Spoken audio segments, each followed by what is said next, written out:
You know that strange moment when someone tells you, you've been through so much, and your first reaction is to laugh it off, almost like they're talking about somebody else? Instead of feeling proud, you feel uncomfortable. You downplay it. You say things like, it wasn't that bad, or other people have had it worse. For years, I found this fascinating because psychologists have been quietly documenting something that seems almost backwards. The people who have survived some of life's hardest seasons are often the least likely to recognize their own strength, which honestly sounds counterintuitive. You would think enduring enormous hardships would leave people feeling powerful, but according to decades of research on resilience, something very different tends to happen. Survival becomes familiar, and once survival becomes familiar, you stop seeing it as something extraordinary. You simply call it life. Anyway, here's where this gets psychologically interesting. Researchers have noticed that resilience rarely announces itself. It doesn't arrive with dramatic feelings of victory. Most of the time, it reveals itself quietly, hidden inside ordinary habits and subtle changes people barely notice. That's why some of the strongest people you know probably don't think they're strong at all.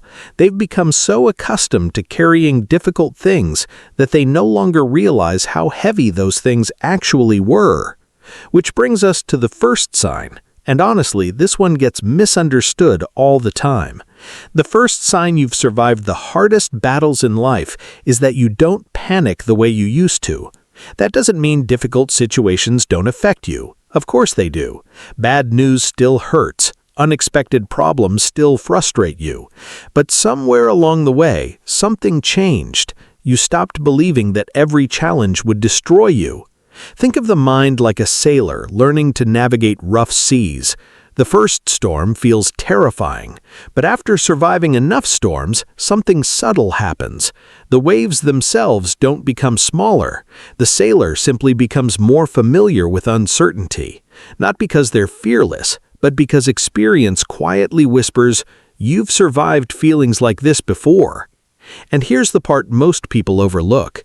That calmness doesn't always feel empowering. Sometimes it just feels normal, which is why many people underestimate how resilient they really are. The second sign is fascinating because it changes your relationship with happiness itself. You begin appreciating incredibly simple things. And honestly, that sounds boring until you've experienced chaos. Maybe it's enjoying a quiet morning. Maybe it's sleeping peacefully. Maybe it's having one conversation that doesn't leave you emotionally exhausted. Nothing spectacular, yet somehow these moments feel deeply meaningful. Emotional hardship changes the way people experience ordinary life. People who haven't experienced much instability often chase excitement, but people who have known chaos tend to chase calm, not because they're boring, but because peace begins to feel like abundance. Now here's where things become especially interesting. The third sign isn't something you usually notice about yourself. Other people notice it first. You become gentler, more patient, less judgmental. Because pain has a strange effect on human beings. Some people become harder, others become more compassionate. When you've spent nights feeling invisible, you become more sensitive to invisible pain in other people.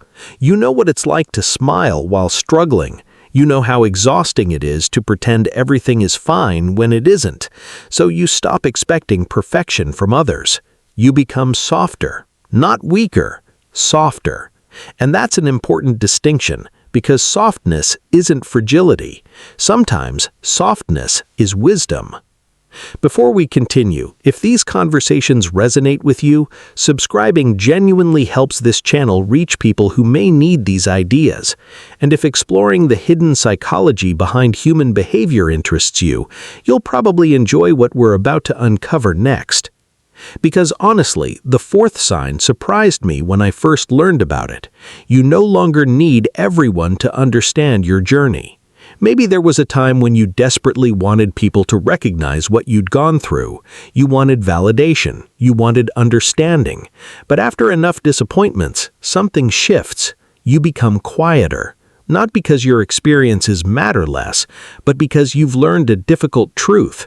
Not everyone can understand battles they've never fought. Constantly trying to make others understand you becomes exhausting. Eventually, many survivors stop carrying that burden. And strangely enough, that's often when peace begins. Here's something I found particularly fascinating when reading about emotional resilience. People who've survived hardship often develop a completely different relationship with rest, which brings us to the fifth sign. You no longer see slowing down as failure, or at least you're learning not to. For years, many people believe their value depends entirely on productivity. Keep going, keep pushing, keep proving yourself.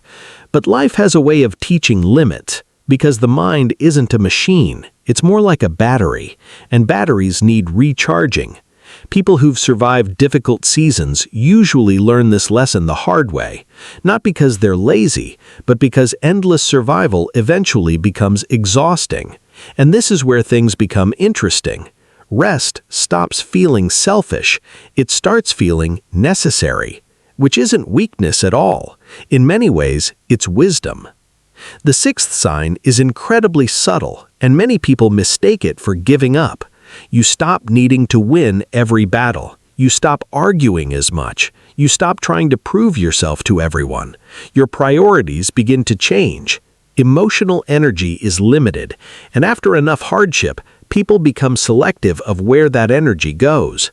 Instead of asking, "How do I win?" you begin asking, "Is this worth my peace?" And honestly, that's a very different kind of strength. Walking away isn't always weakness. Sometimes it reflects wisdom. But the seventh sign might be the most powerful of all, because it's the one almost nobody talks about. You still carry scars, but they no longer define who you are. Healing doesn't mean forgetting. Life doesn't work like that. Many people emerge from hardship not as the person they used to be, but as someone entirely new. And that can feel strange, because we often assume healing means returning to who we were before. But sometimes there is no going back. Sometimes the old version of you is gone. And honestly, that isn't always a tragedy. Maybe strength isn't about becoming unbreakable. Maybe it's about discovering that being broken didn't destroy you. And here's what psychology reveals when you strip away all the cliches about resilience. The strongest people rarely feel strong, because they remember every moment they almost gave up, every season they doubted themselves, every time they wondered if they would make it through. Which means strength rarely feels like confidence. More often, it feels like persistence, quiet persistence, the kind nobody applauds, the kind nobody sees, the kind that simply wakes up the next morning and keeps going. So, if you've ever wondered whether you've survived more than you give yourself credit for, psychology actually has some reassuring news. You may be measuring strength by the wrong standard, because surviving life's hardest battles doesn't always leave you feeling victorious. Sometimes it leaves you feeling tired, more compassionate, more protective of your peace, more appreciative of ordinary moments. And perhaps that's enough. Perhaps strength was never meant to feel loud. Perhaps real resilience has always been quiet. If this conversation spoke to something you've quietly carried, please subscribe. And if you'd like to support these deeper explorations into psychology and human behavior, becoming a channel member genuinely helps and is deeply appreciated. It allows these conversations to reach people who may need them, even if they haven't found the words for what they're feeling yet. Because sometimes understanding yourself doesn't change your past, but it changes the way you carry it. And once you begin noticing these hidden patterns, you start seeing them everywhere, not just within yourself, but in the people around you. And perhaps that's when you realize something beautiful. Some of the strongest people you'll ever meet will never describe themselves as strong. They'll simply say, "I did what I had to do."